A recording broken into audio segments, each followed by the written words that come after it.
Ako si Bat, 7 taon na dito sa Pampanga, isa akong dicer. Tara, samahan niyo akong tuparin lahat ng mga pangarap ko sa buhay. Ngayong araw na to, kagigising ko lang, inaantok pa nga ako pero kailangan nating gumising para sa pangarap na gusto nating makamtan sa buhay. Nagtiklop na nga pala ako ng pinaghigaan ko at tinanggal ko na nga pala yung kama ko at inilagay ko nga pala sa taas.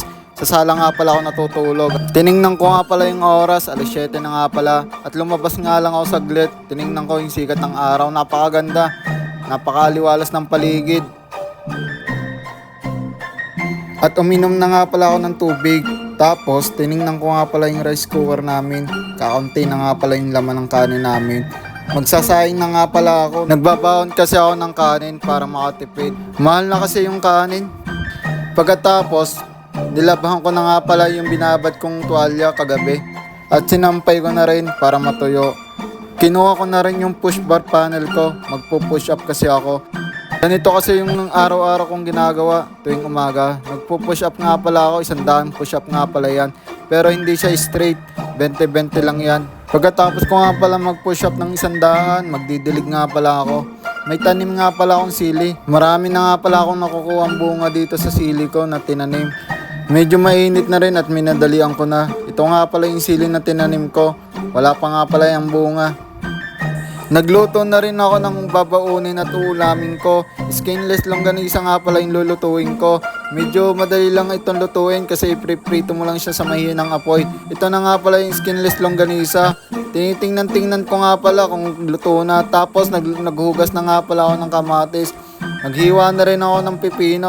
Pagkatapos sinunod ko na rin hiwain yung kamatis na hinugasan ko kanina. Minadali ko na rin kasi nagugutom na nga ako dito. At tumatawag nga pala ako sa ina, hindi nga pala niya sinasagot. Lobat daw sabi ng kapatid ko. Pagkatapos nun, luto na nga pala yung longganisa.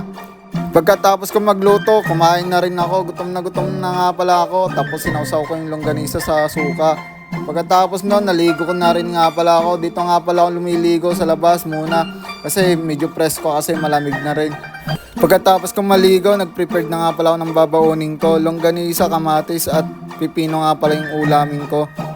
Kung ano kasing ulam ko ng umaga, ganun din yung tanghali. Para kasi makatipid-tipid naman tayo at makaipon-ipon na rin. Mahirap na rin kasi ang buhay ngayon, kaya kailangan natin dumiskarte. At ang importante naman, makakain tayo ng 3 beses isang araw. Nagbaon na rin nga pala ako ng kanin. Pagkatapos na, nagbibihis na rin nga pala ako. Nanonood nga pala ako ng TV habang ako nagbibihis. Medyo mainit talaga ngayon, kaya lagi akong umiinom ng tubig. Uso kasi ngayon heat stroke, wala nang pinipiling edad, mapabata man o matanda, kaya kailangan natin mag-ingat pa rin.